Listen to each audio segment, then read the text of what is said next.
स्वागत है मेरे चैनल टॉप 5 एमएस में। मैं सौर सिंह इस वीडियो में कक्षा 10 विज्ञान में पाठ विद्युत इलेक्ट्रिसिटी से 30 बहुविकल्पी प्रश्न लेकर आए हैं। तो बहुत बढ़िया से हम इसका अध्ययन करेंगे। यदि आपको वीडियो पसंद आए तो आप लाइक कर सकते हैं। बहुविकल्पी प्रश्न करने का सही तरीका है, या तो आपको सही उत्तर पता है तो आप तुरंत लगा के आगे बढ़ जाएंगे, या फिर आपको 2 या 3 गलत उत्तर पता है तो बचे हुए उत्तरों में, यानी अगर 3 पता है तो चौथा तो लगा ही देंगे, वो सही होगा।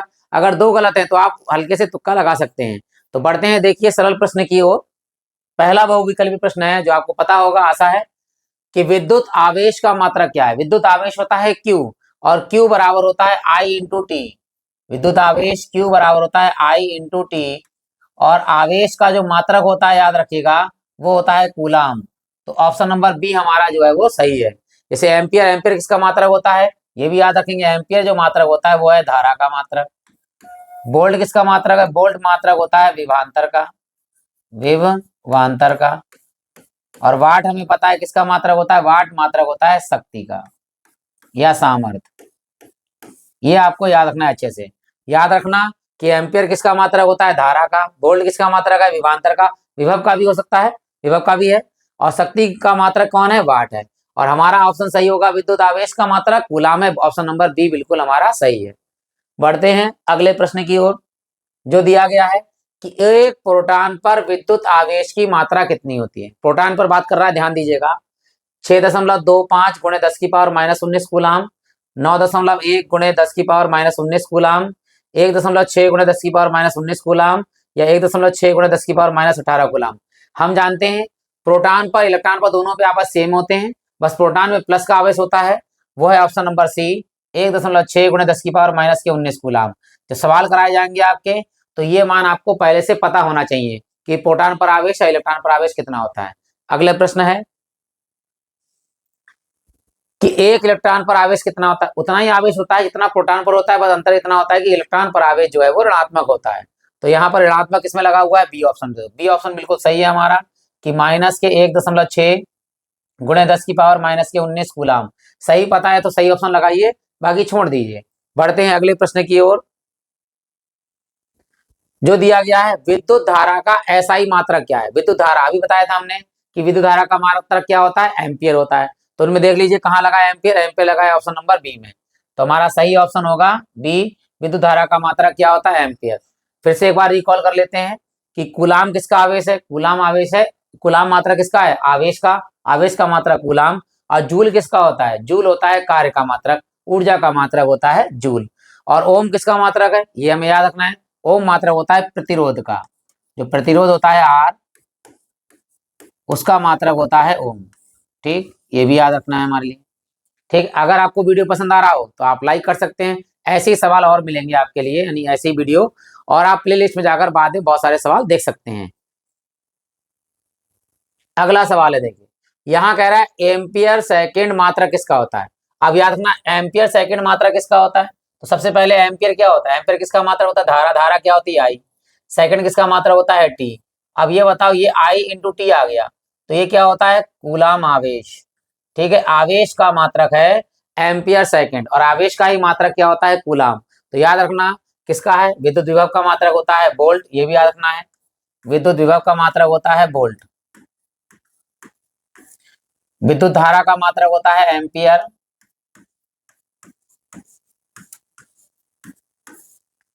और विद्युत आवेश का मात्रक है हमारा, एक तो यह है एम्पियर सेकंड, और दूसरा क्या होता है, कूलाम।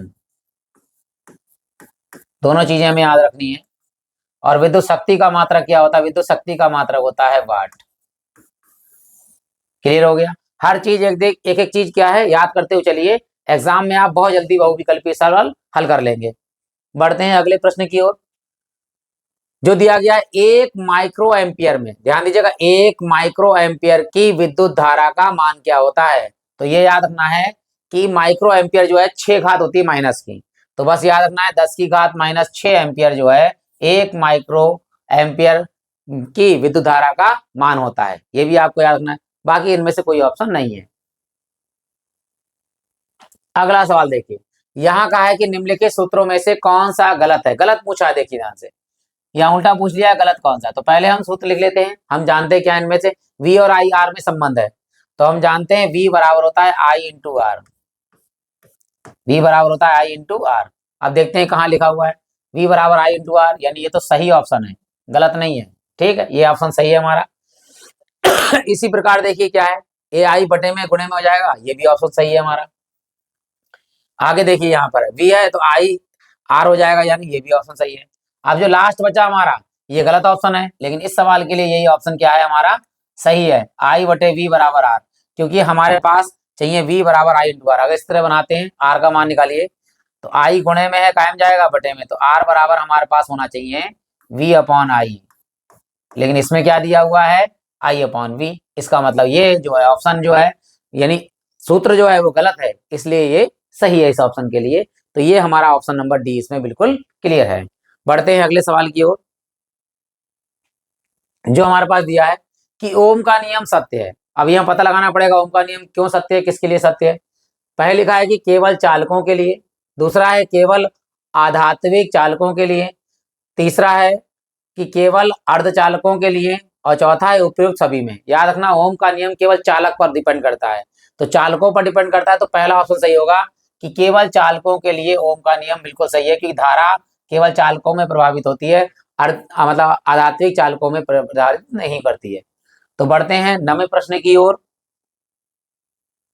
जो इस प्रकार दिया गया है कि किसी धातु के तार में विद्युत धारा का प्रवाह होता है। धातु में किसका प्रवाह हो रहा है, विद्युत धारा का प्रवाह, मुक्त इलेक्ट्रॉनों के द्वारा, प्रोटॉनों के द्वारा, आयनों के द्वारा, या न्यूट्रॉनों के द्वारा।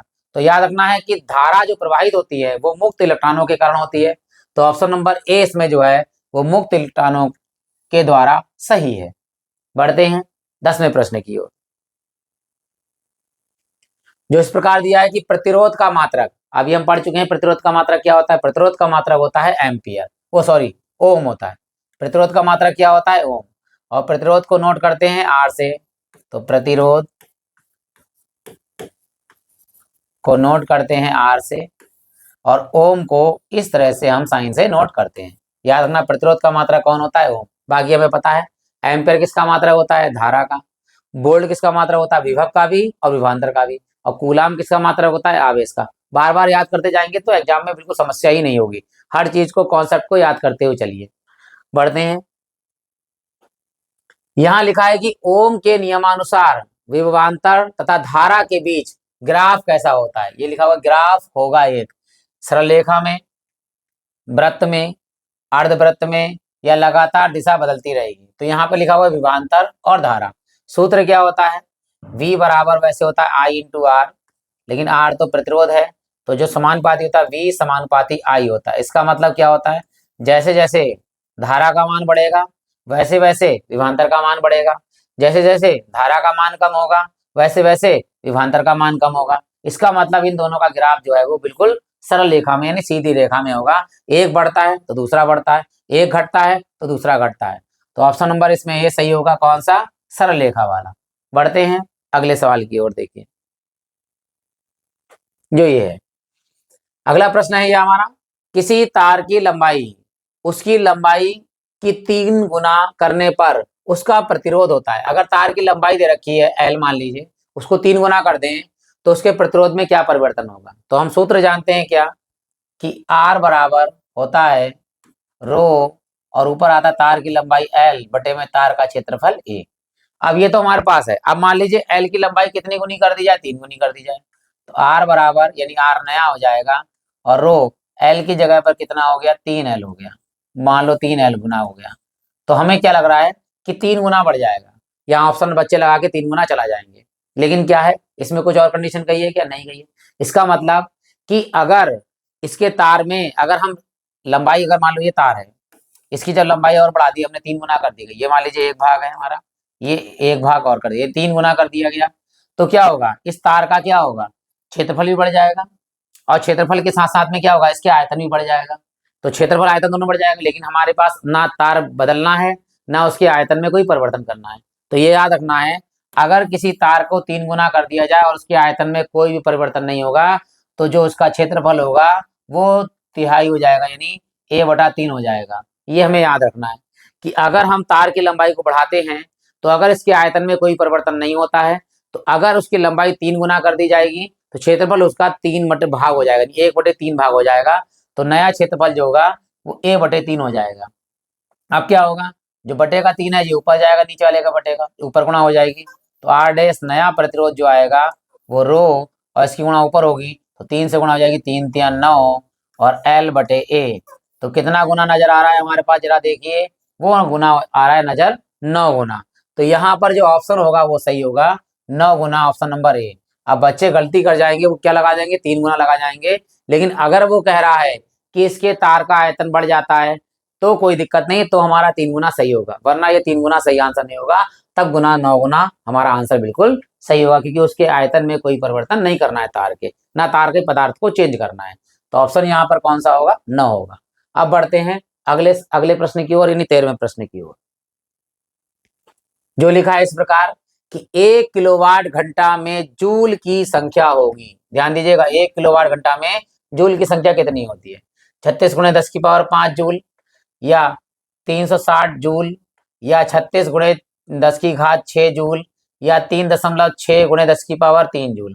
तो इनमें ऑप्शन जो है वो हमारे पास डी ऑप्शन है। याद रखना कि 1 किलोवाट घंटा में कितने जूल होते हैं, तो 3.6 × 10⁻³ जूल जो है वो हमारा आंसर बिल्कुल सही है। 1 किलोवाट घंटा में 3.6 × 10⁻³ जूल होते हैं। बढ़ते हैं अगले प्रश्न की ओर, जो इस प्रकार दिया है कि बिजली के बल्ब में फिलामेंट जो है वो होता है किसका। फिलामेंट यानी जो अंदर इस तरह से तार बने हुए होते हैं, इस तरह से, वो फिलामेंट जो है वो किसका बना हुआ होता है, जो गलता, जो चमकता है बाद में, ठीक है। तो फिलामेंट जो है वो टंगस्टर का होता है, लोहे का होता है, तांबे का होता है, चांदी का होता है।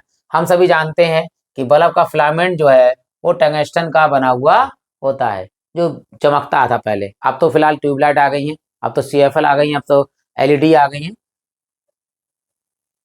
देखिए अगला प्रश्न है ये हमारा कि ताप बढ़ाने पर किसी चालक का प्रतिरोध, यानी अगर ताप बढ़ाएंगे किसी मतलब चालक में, तो प्रतिरोध क्या होगा, अपरिवर्तित रहता है, बढ़ता है, घटता है, कभी बढ़ता है कभी घटता है। तो ये तो ऑप्शन होंगे नहीं, कभी घटता है कभी बढ़ता है। तो जब भी हम किसी का तार को गर्म करेंगे, यानी उसके ताप में जो है वो ताप बढ़ाएंगे तार में या चालक में, तो उसका क्या होगा, प्रतिरोध का मान बढ़ता जाता है। तो ऑप्शन नंबर बी हमारा इस सवाल का प्रश्न का उत्तर सही है। बढ़ते हैं अगले प्रश्न की ओर, जो दिया गया है, देखिए यहाँ पर कि समान वैद्युत शक्ति, यानी शक्ति जो है, पावर जो है, उसमें कोई परिवर्तन नहीं है, के तापदीप्त बल्ब व हीटर में किसमें अधिक प्रकाश पूछ रहा है। देख लीजिए यहाँ प्रकाश किसमें होगा, भाई प्रकाश तो बल्ब में ही उत्पन्न होता है, ठीक है। और अगर हीट यानी ऊष्मा किसमें होगी, तो हीटर में होगी, ये भी याद रखना है। तो यहाँ प्रकाश की बात कर रहा है, तो प्रकाश जो होगी वो तापदीप बल्ब में सबसे ज्यादा होगा, अधिक की बात कर रहा है, तो बल्ब में। दोनों बराबर नहीं होगा, क्योंकि हीटर जो है वो हीट करता है, गर्मी पैदा करता है, ऊष्मा देता है। तो अगर ऊष्मा की बात करता है तो हीटर आएगा, और प्रकाश की बात करता है तो बल्ब आएगा इसमें ऑप्शन। तो यहाँ पर ऑप्शन कौन सही होगा, बी ऑप्शन, बल्ब में। अगला प्रश्न है कि यदि R प्रतिरोध के दो प्रतिरोधों को समांतर क्रम में जोड़ा गया, ध्यान दीजिएगा, दोनों प्रतिरोध जो है वो R हैं जो समांतर क्रम में जोड़ा जाए, तथा एक R प्रतिरोध को इसके श्रेणी क्रम में जोड़ा जाए, तो परिणामी प्रतिरोध क्या होगा। एक R को जो है वो श्रेणी क्रम में, यदि R प्रतिरोध के दो प्रतिरोधों को समांतर क्रम में और एक प्रतिरोध को श्रेणी क्रम में जोड़ दिया जाए तो क्या होगा। देखिए ध्यान से, तो पहले तो हम तुल्य प्रतिरोध निकालते हैं, समांतर क्रम की बात करते हैं। तो समांतर क्रम में क्या होता है, मान लीजिए 1 निकालना है, तो समांतर क्रम में होता है 1/R + 1/R। ये तो समांतर क्रम की बात आ रही है। तो समांतर क्रम को एक प्रतिरोध बना लेते हैं पहले, तो यहाँ नीचे नीचे गुणा करेंगे, वो दोनों हर बराबर है तो एक बार लिख देंगे R, ऊपर जुड़ जाएगा 1 + 1, तो यहाँ हो गया 1/R, यहाँ हो गया 1 और 1 2, और बटे में हमारे पास R है। हमें तो यहाँ R निकालना है, तो इसे क्या कर देते हैं, उल्टा कर देते हैं, इसे भी उल्टा कर देते हैं। तो इसे भी घुमा देंगे, R/1 यानी केवल R, और इसे घुमाएंगे तो कितना हो जाएगा, R/2। तो ये तो हमारे दोनों समांतर क्रम में थे, अब हमने इसे बना दिया श्रेणी क्रम में, जो यहाँ पर लास्ट वाले श्रेणी क्रम में जुड़ जाएगा। देखिए अब तुल्य प्रतिरोध की बात कर रहे हैं, तो तुल्य प्रतिरोध क्या होगा, तुल्य प्रतिरोध जो ये वाला स्मॉल r है ये जुड़ जाएगा कैपिटल R वाले में, यानी तीसरे तुल्य प्रतिरोध में, इस वाले में, ये श्रेणी क्रम में जोड़ दिया गया। तो इस R का मान कितना है हमारे पास में, ये है कैपिटल R बटे 2,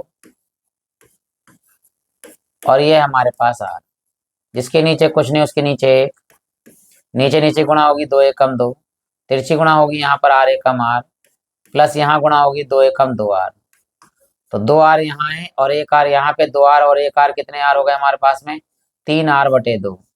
तो ये हमारे पास जो है इसमें जोड़ा जाएगा परिणामी प्रतिरोध, तुल्य प्रतिरोध मूला पूछा जाए या परिपथ में प्रतिरोध 3R बटे 2 होगा। तो यहाँ ऑप्शन नंबर कौन सा सी होगा, सी ऑप्शन सही होगा, 3R बटे 2। ये याद रखना, दो समांतर क्रम में तो ये सूत्र लगेगा, और जब बाद में इसका एक प्रतिरोध निकाल लिया जाएगा वो समान श्रेणी क्रम में वाले में जुड़ जाएगा जाके। अब बढ़ते हैं अगले प्रश्न की ओर, जो दिया गया है, कह रहा है कि प्रतिरोध प्रत्येक 4 ओम प्रतिरोध वाले n चालकों, n चालक हैं ध्यान दीजिएगा, n चालक तारों को किस क्रम में जोड़ा गया है, समांतर क्रम में जोड़ा जाता है। इस संयोजन का तुल्य प्रतिरोध निकालना है।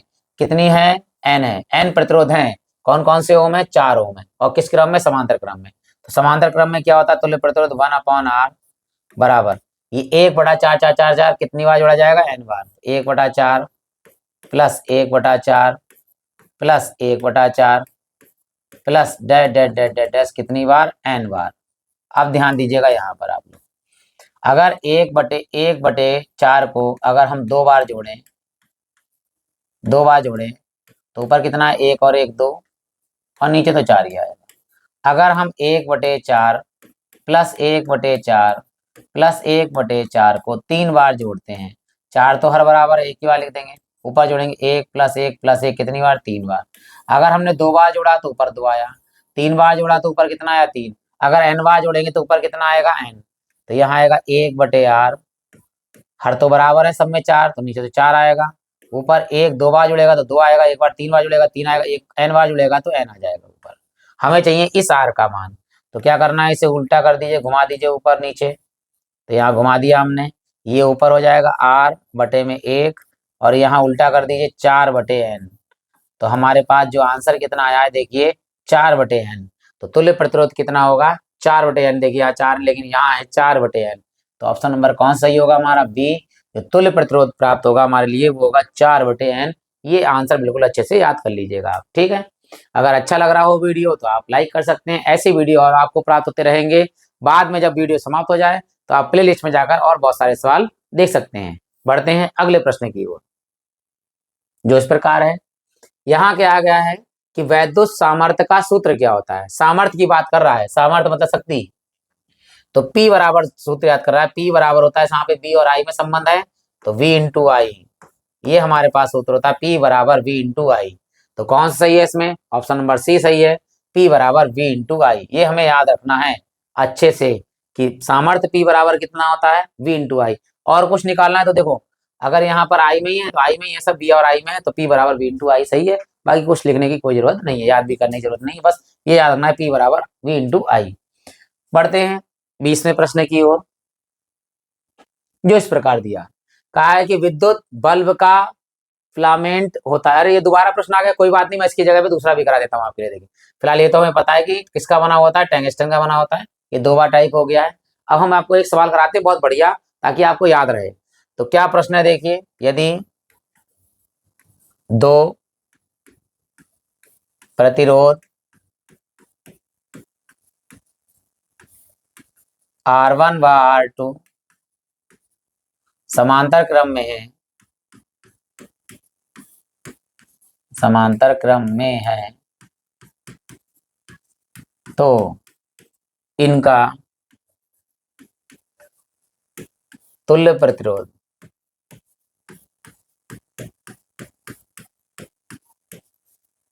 क्या होगा, क्या होगा, सॉरी क्या होगा। चलिए निकाल लेते हैं। 2 प्रतिरोध मान लीजिए R1 और R2 जो है वो किस क्रम में है, समांतर क्रम में है। तो R1 व R2 किस क्रम में है, समांतर क्रम में, समांतर क्रम में। जब समांतर क्रम में है तो सूत्र होता है हमारे पास 1/R बराबर 1 पहला प्रतिरोध R1 प्लस 1 दूसरा प्रतिरोध R2। यहाँ पर है 1 में R यहाँ नीचे नीचे गुणा करेंगे R1 इंटू R2, तिरछी गुणा कर देंगे यहाँ पर R2, यहाँ पे हो जाएगा प्लस R1।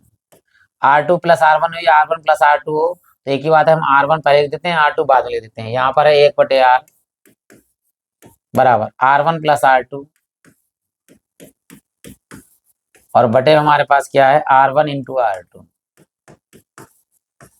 क्या करते हैं, उल्टा कर देते हैं, क्योंकि हमें तुल्य प्रतिरोध R का मान निकालना है, तो उल्टा हो जाएगा R/1 यानी केवल R लिख दीजिए और ये ऊपर पहुंच जाएगा R1 इंटू में R2, R1 इंटू R2 बटे में आ जाएगा R1 प्लस R2। तो हमें याद रखना है, अगर दो प्रतिरोध दिए हों, उनका समांतर क्रम में हो और तुल्य प्रतिरोध निकालना है, तो ऊपर हो जाएगा उन दोनों की गुणा और नीचे हो जाएगा उन दोनों का योगफल। ये हमारा सवाल हो जाएगा, बिल्कुल सही है और ये बहुविकल्पी प्रश्न में आ भी चुका है पहले, और इसके सवाल भी आ जाते हैं। बढ़ते हैं अगले प्रश्न की ओर, जो इस प्रकार दिया गया है। इसमें दिया गया है चित्र में दर्शाइए अनुसार, मतलब दर्शाए अनुसार 3 विद्युत परिपथ में कोई सेल प्रतिरोधक, कुंजी तथा अमीटर भिन्न प्रकार से व्यवस्थित है। अमीटर द्वारा रिकॉर्ड की गई धारा, तो ध्यान दीजिए चित्र दिया हुआ है, ये अमीटर है, ये प्रतिरोध है, ये प्रतिरोध है और ये हमारा जो है क्या है धारा, मतलब बैटरी लगी हुई, सेल लगा हुआ है, ये अमीटर है, ये कुंजी हमारी बटन और स्विच ऑफ की वाली, यहाँ भी मतलब सब में जो है ध्यान दीजिएगा कि श्रेणी क्रम में जुड़े हुए हैं प्रतिरोध, प्रतिरोध के साथ में कुंजी है, कुंजी के साथ में अमीटर है। तो याद रखना है कि प्रतिरोध जो है, प्रतिरोध के साथ में जो मतलब अमीटर है वो श्रेणी क्रम में जुड़ा हुआ है। देखो एक ही तार में है, एक ही तार का मतलब श्रेणी क्रम में। अगर श्रेणी क्रम में यहाँ पर भी अमीटर प्रतिरोध के साथ, यहाँ पर भी श्रेणी क्रम में प्रतिरोध के साथ अमीटर, यहाँ पर भी श्रेणी क्रम में प्रतिरोध के साथ अमीटर, तो याद रखना है क्या पूछ रहा है ये बताते हैं, फिर आगे करते हैं। पहला कह रहा में अधिकतम होगा, यानी पहले चित्र में, यानी इस चित्र में अधिकतम होगा कौन, अमीटर द्वारा रिकॉर्ड की गई धारा। धारा सबसे अधिक किसमें होगी, पहले वाले में इन्होंने कहा है, फिर कह रहा है दूसरे वाले में है, फिर कह रहा है तीसरे वाले में अधिक है, कह रहा है सभी परिपथों में समान होगी। तो याद रखना अगर प्रतिरोध के साथ में अमीटर लगा हुआ है, बिल्कुल साथ साथ में लगे हुए हैं, श्रेणी क्रम में लगे हुए हैं, श्रेणी क्रम में याद रखना, तो सभी में जो धारा होगी वो एक समान प्रवाहित होगी, उसमें कोई अंतर नहीं होगा। तो ऑप्शन नंबर कौन सही होगा, डी वाला सही होगा, सभी प्रतिरोधों में समान धारा प्रवाहित होगी, क्योंकि सभी में प्रतिरोध समान है। देखो आर आर आर आर, उसके बाद में अमीटर लगा हुआ है श्रेणी क्रम में, सभी में अमीटर श्रेणी क्रम में है, साथ में हमारे पास धारा प्रतिरोध का मान, मतलब प्रतिरोध का मान बराबर है, इसलिए इसमें धारा भी बराबर प्रवाहित होगी। बढ़ते हैं अगले प्रश्न की ओर, जो दिया गया है, कह रहा उस परिपथ चित्र को छांटिए जिसमें वैद्युत अवयव उचित प्रकार से संयोजित, उचित याद रखना उचित प्रकार से संयोजित है, ये देखना है बहुत बारीकी से। यहाँ कह रहा है पहले में, दूसरे में, तीसरे में, चौथे, यहाँ सभी नहीं लिखा हुआ है, तो हमें बड़ी ध्यान से देखना है कि कैसे है, कौन सा चित्र गलत है। ये अभी मैंने बताया था कि अमीटर जो लगा होगा वो इसके साथ में श्रेणी क्रम में लगा होगा, तो यहाँ तो श्रेणी क्रम में है, लेकिन यहाँ देखो श्रेणी क्रम में नहीं है, इसका तार यहाँ लग जा रहा है, देख लीजिए इस तरह से, और ये लग जा रहा है, तो ये तो ऑप्शन गलत हो गया हमारा, क्योंकि ये इसमें समांतर क्रम में जोड़ दिया गया है, ये गलत है। यहाँ पर देखिए ये तो विभवांतर है, ठीक है, तो और ये हाँ ठीक, अमीटर देखो सही है, अमीटर यहाँ किसमें जुड़ा हुआ है, किसमें है हमारा श्रेणी क्रम में। और ये जो है वोल्ट मीटर, वोल्ट मीटर हमेशा समांतर क्रम में होता है, ये भी समांतर क्रम में है, यानी ये भी सही है और ये भी सही। लेकिन यहाँ देखो अमीटर के साथ में वोल्ट मीटर भी किसमें जोड़ दिया, श्रेणी क्रम में, लेकिन वोल्ट मीटर की तरह समांतर क्रम में होता है, तो ये तो ऑप्शन गलत हो गया पहला, ये वाला पहला ए, और तीसरा वाला तो गलत हो गया। इन दोनों में सही है, अब इन दोनों में और देखना है बारीकी से। पहला काम तो ये समांतर क्रम में है, समांतर क्रम में है, और जो अमीटर है वो किस में है, श्रेणी क्रम में है, यहाँ भी श्रेणी क्रम में, दोनों सही हैं।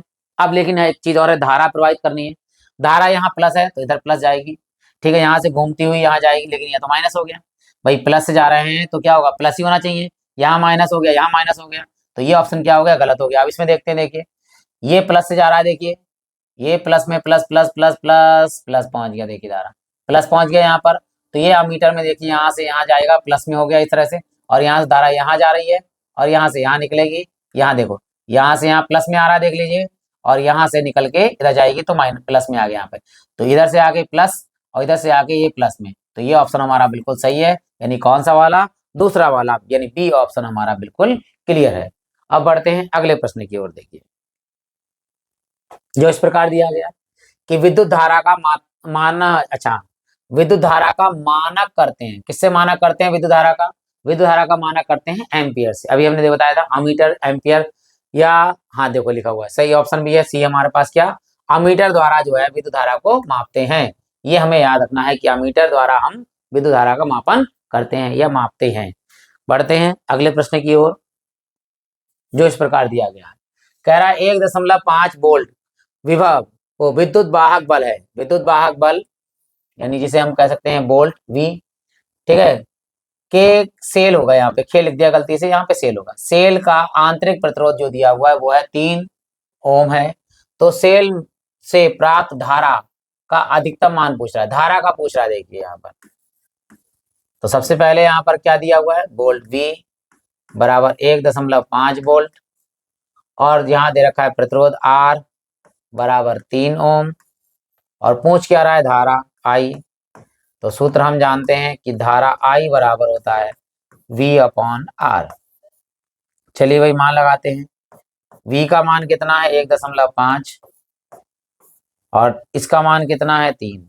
अब वैसे तो हम भाग कर सकते हैं, आराम से भाग कर लेते हैं, देखिए 3 से भाग करेंगे हम 1.5 को, देखिए 1 है जाएगा नहीं, दशमलव उतारना पड़ेगा, पहले 0 फिर दशमलव, अब पूरा पूरा आ गया, 3 पंजे 15, ठीक, दशमलव तो बाहर चला गया 0 के साथ में, तो कितना आ गया हमारे पास में, तो धारा आ गई हमारे पास में 0.5, और धारा का मात्रक क्या होता है एम्पियर, धारा का मात्रक एम्पियर। कहाँ है सही हमारा ऑप्शन, तो वो है हमारे पास ऑप्शन नंबर बी, 0.5 एम्पियर की धारा प्रवाहित हो रही है इसमें। तो बढ़ते हैं अगले प्रश्न की ओर। अगर आप अच्छा लगने लगा हो वीडियो तो आप लाइक कर सकते हैं, बाद में प्लेलिस्ट में जाकर बहुत सारे सवाल देख सकते हैं। बढ़ते हैं अगले प्रश्न की ओर, जो इस प्रकार दिया है, देखिए किसी चालक में 2 एम्पियर की धारा प्रवाहित हो रही है। चलिए भाई एम्पियर धारा है, आई बराबर 2 एम्पियर, 2 एम्पियर। आगे धारा पर 2 सेकंड में, यानी समय भी दिया है टी, 2 सेकंड चालक से गुजरने पर आवेश की मात्रा पूछ रहा है, आवेश यानी कि क्यू, क्यू बराबर सूत्र क्या होता है आई इंटू टी। तो क्यू बराबर हो गया, आई का मान कितना है हमारे पास, आई का मान 2, टी का मान भी 2, तो 2 दूनी कितने हो गए 4, और आवेश का मात्रा क्या होता है कूलम, अरे सॉरी सॉरी सर, आवेश का मात्रा क्या हो गया 4 कूलम। तो कौन सा आंसर सही है इसमें, इसमें चौथा ऑप्शन सही है 4 कूलम, यही हमारा आंसर आ गया। अब बढ़ते हैं अगले प्रश्न की ओर, देखिए जो दिया है इस प्रकार कि आपके घर की टीवी में एक एलईडी इंडिकेटर लगा है, एलईडी इंडिकेटर लगा हुआ है जो इतने वोल्ट, वोल्ट दिया हुआ है यानी विभवांतर हमारे लिए, और यह है मिली एम्पियर, मिली एम्पियर जो है वो धारा प्रवाहित हो रही है, यानी धारा हो गई मिली एम्पियर पर कार्य करता है, इसकी शक्ति निकलवा रहा है, पावर निकलवा रहा है पी का मान। देखिए ध्यान से क्या क्या दिया है हमारे लिए, सबसे पहले दिया हुआ है वी, विभवांतर दिया हुआ है 0.575 वोल्ट, और ये मिली एम्पियर में है, तो देखो मिली एम्पियर में ही मात्रा पूछा तो यही लगाना है। धारा आई बराबर दे रखी है हमारे लिए 100 मिली एम्पियर। आगे पूछ रहा है शक्ति, शक्ति क्या होती है पावर, पी से नोट करते हैं, शक्ति पी बराबर होता है V into I, V into I. चलिए भाई मान लगाइए पी बराबर, वी का मान कितना होता है 0.75, आई धारा का मतलब कितना होता है 100, पी बराबर क्या हो गया, आप ध्यान दीजिएगा, एक जीरो से 1 दशमलव हटता है, 2 दशमलव के बाद दोनों दशमलव के बाद 2 संख्या है तो दोनों जीरो हट जाएंगे, तो कितना आएगा 75, और शक्ति का मात्रा कितना होता है वाट, और आप जो है वहाँ यहाँ पर वाट आएगा तो मिली वाट, क्योंकि एम्पियर है वो मिली एम्पियर है ना, तो यहाँ पर जो है अरे तो यहाँ पर मिली वाट आएगा, मिली वाट। तो कौन सा आंसर है हमारे पास में, ये है ए वाला ऑप्शन है 75 मिली वाट, ठीक है, ये याद रखिएगा मिली वाट हो जाएगा हमारे पास, क्योंकि मिली एम्पियर में धारा दे रखी है तो मिली वाट में ही इसकी शक्ति आएगी। तो ये हमारा आंसर बिल्कुल सही है। अब बढ़ते हैं अगले प्रश्न की ओर, 27वें प्रश्न की ओर, जिस प्रकार दिया है कि विद्युत शक्ति का मात्रक क्या होता है। तो विद्युत शक्ति का मात्रक अभी पता है वाट होता है, तो हमारा विद्युत शक्ति का मात्रक होता है वी वाट। ठीक है, एक और चीज प्रश्न हम बता देते हैं आपके लिए, एक अश्व शक्ति बराबर क्या होता है। वैसे तो आप सभी लोगों को पता होगा, एक अश्व शक्ति, अश्व शक्ति बराबर होता है 746 वाट। वैसे तो आप सभी लोगों को पता होगा, लेकिन हमने कहा हम बता दें आपके लिए, क्योंकि ये भी एक आ जाता है कि एक अश्व शक्ति में कितने वाट होते हैं। तो एक अश्व शक्ति में होते हैं 746 वाट होते हैं। चलिए अगले प्रश्न की ओर बढ़ते हैं, जो इस प्रकार दिया हुआ है। यहाँ पर लिखा हुआ है, देखिए ये एक विद्युत बल्ब में लिखा हुआ है, तंतु का प्रतिरोध, प्रतिरोध का मान ज्ञात करवा रहा है। तो ये जो V दिया हुआ है ये है वोल्ट विभवांतर। तो कितने वोल्ट विभवांतर है, 220 वोल्ट विभवांतर। और ये W देता है वाट, वाट मतलब शक्ति, शक्ति P दे रखा है हमारे लिए, P बराबर है 100 वोल्ट, 100 वाट, सॉरी 100 वाट। हमें प्रतिरोध का मान पूछ रहा है, R का मान, R का मान निकालना है। हम आपको बता भी देते हैं, वैसे तो डायरेक्ट बता देते हैं, लेकिन हमको पता है P बराबर होता है V इंटू आई, और I बराबर क्या होता है, I बराबर होता है V अपॉन आर। चलिए R का मान निकालना, तो यहाँ लगा देते, P बराबर है V इंटू आई का मान V अपॉन आर। आर यहाँ बटे में इधर गुणे में जाएगा, V हो जाएगा स्क्वायर, P इंटू आर बराबर V स्क्वायर। और हमें R का मान डायरेक्ट चाहिए, तो P बराबर हो जाएगा, R बराबर हो जाएगा V स्क्वायर बटे में P। बस देखो डायरेक्ट हो गया, R बराबर V स्क्वायर अपॉन P, यही मैं लिख रहा था कि लिख देता कि R बराबर V स्क्वायर अपॉन P। अब मान लगा दीजिए, देखिए यहाँ पर, तो यही लगाते हैं, R बराबर प्रतिरोध निकालना है, तो V का मान कितना है, 220 वोल्ट का वर्ग, ठीक है, वर्ग हो गया बटे में P का मान कितना है, 100। तो यहाँ देखिए, इसको दो बार लिख दीजिए, गुणा कर दीजिए, 22 मतलब 220 गुणे 220 और बटे में 100। एक जीरो से अलग कट जाएगा, ये वाले जीरो से अलग कट जाएगा। जब 22 की गुणा 22 से करेंगे तो 22 का वर्ग होता है 484, और R प्रतिरोध का मात्रक होता है ओम। ओम को इस तरह से नोट कर देते हैं। तो हमारा जो ऑप्शन नंबर सही होगा वो कौन सा होगा, 484 ओम। तो कौन सा ऑप्शन सही है इसमें, बी ऑप्शन सही है, 484 ओम। ये हमारा इस सवाल का आंसर है। अब दो सवाल रह गए हैं, बहुत बेहतरीन सवाल है, वो भी कराते हैं। देखिए जो इस प्रकार है, देखिए यहाँ कह रहा है, वह यंत्र जिससे विद्युत धारा मापी जाती है, वह यंत्र पूछ रहा है जिससे विद्युत धारा मापी जाती है, वो है आमीटर। और याद रखना कि विद्युत धारा मात्रा क्या होता है, इसका एम्पियर होता है, तो एम्पियर से ही बनता है आमीटर। तो इसमें बी ऑप्शन सही होगा कि एम्पियर ही, जो एमीटर जो है वो विद्युत धारा को मापने वाला यंत्र है ये। अब आखिरी प्रश्न है इसका, देखिए फिर हम अगली वीडियो में मिलेंगे आप लोगों के। कह रहा है ओम का नियम किसका संबंध बताता है। ओम का नियम जो है वो किससे संबंध बताता है, धारा और शक्ति का, धारा और प्रतिरोध का, विभवांतर, धारा और प्रतिरोध का, विभवांतर और शक्ति का। तो याद रखना कि ओम का नियम क्या होता है, ओम का नियम है V समानुपाती क्या होता है, I। इसका समानुपाती का निशान हटता है तो V बराबर क्या हो जाता है, R इंटू आई। तो कौन कौन सी चीजें हो गई इसमें, देखिए विभवांतर हो गया, प्रतिरोध हो गया, धारा हो गया। तो विभवांतर, धारा, प्रतिरोध, यानी ऑप्शन नंबर कौन सा सही है हमारा, सी इसमें आंसर सही है। आशा करता हूं कि आपको वीडियो पसंद आया होगा। अगर पसंद आया है तो आप लाइक कर सकते हैं, कोई कमी